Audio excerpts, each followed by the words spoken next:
ویسے تو محرم یعنی نواز رسول، حسین علیہ السلام اور کربلا والوں کا غم دنیا بھر میں پورے جوش و عقیدت کے ساتھ منایا جاتا ہے۔ ہندوستان کے صوبہ اتر پردیش کے اعظم گڑھ میں یہ جلوس چہلم اپنے 100 سال مکمل کر چکا ہے۔ اپنے انفرادی سلیقہ ازا کے لیے روز بروز مقبولیت حاصل کرتا یہ جلوس بحمدللہ جاری و ساری ہے۔ ادھر گزشتہ کچھ سالوں میں اس جلوس کو مومنین کی دلچسپی اور مدد کی بنیاد پر فروغ ملا اور آس پاس کے علاقوں کے ساتھ دوسرے ضلعوں سے بھی بڑی تعداد میں زائرین آنے لگے۔ اس اہتمام میں شہر کے ہندو بھائیوں نے بھی بڑھ چڑھ کر اپنی دلچسپی کا مظاہرہ کیا۔ یہ جلوس 18 صفر 11 بجے دن میں باغ میر پیٹو مدرسے سے نکل کر ڈاکٹر بنرجی کی گلی سے ہوتا ہوا محلہ سیتارام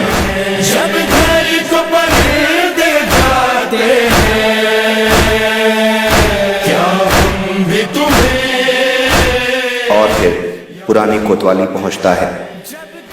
وہاں سے نوحہ ماتم اور زنجیر زنی کے ساتھ شہر کے سب سے مصروف راستے اور بازار سے ہوتا ہوا چوک پہنچتا ہے۔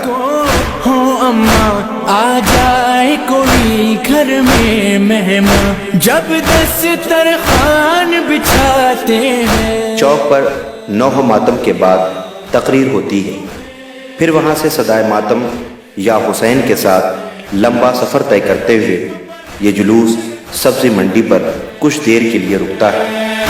کیا ہم بھی تمہیں یاد آتے ہیں، حسرت ہے۔ وہاں سے پہنچتا ہے اپنے مرکز پر یعنی امام باڑہ انصار صاحب کٹرا۔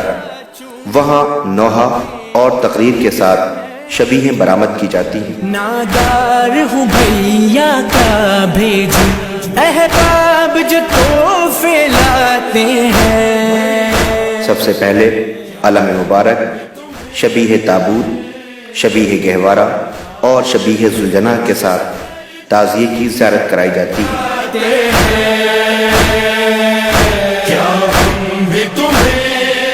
کیونکہ یہ جلوس ہے چہلم کا۔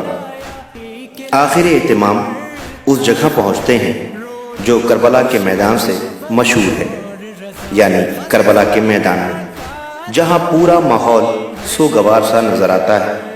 دور سے ہی تقریباً 85 فٹ لمبا عظیم الشان نصب علم مبارک کے سائے میں یہ روحانی منظر اور ماحول نواز رسول اور شہدائے کربلا کی بے گور و کفن لاشوں کو، جن کا چہلم نہ ہو سکا، ان کی یاد میں پہلے تو مشہور و معروف صاحب بیاض نوحہ پیش کرتے ہیں، پھر انگاروں کا دلسوز منظر اور ماتم نظر آتا ہے، پھر اس کے بعد شبیہ تابوت کی زیارت کے سلسلے کا آغاز ہوتا ہے۔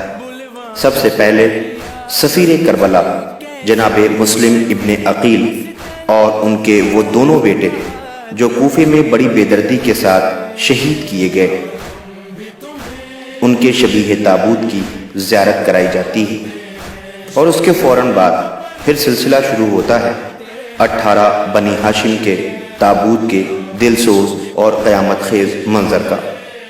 آخر میں الوداعی ماتم کے ساتھ یہ جلوس اختتام کو پہنچتا ہے۔ خدائے حسین ان مرحومین کو جوار معصومہ میں اور جوار معصوم میں جگہ عنایت کرے جنہوں نے بڑے خلوص کے ساتھ اس جلوس کی بنیاد رکھی، وہ بھی ایسی جگہ جہاں عزاداروں کی کمی کا احساس ہوتا ہے، یعنی شہر میں، اور ان مومنین اور ان کی نسلیں سلامت رہیں جو اس اہتمام میں دلچسپی کے ساتھ شرکت کر رہے ہیں۔ پروردگار سب کی توفیقات میں اضافہ فرمائے اور سب کو نظر بد سے محفوظ رکھے۔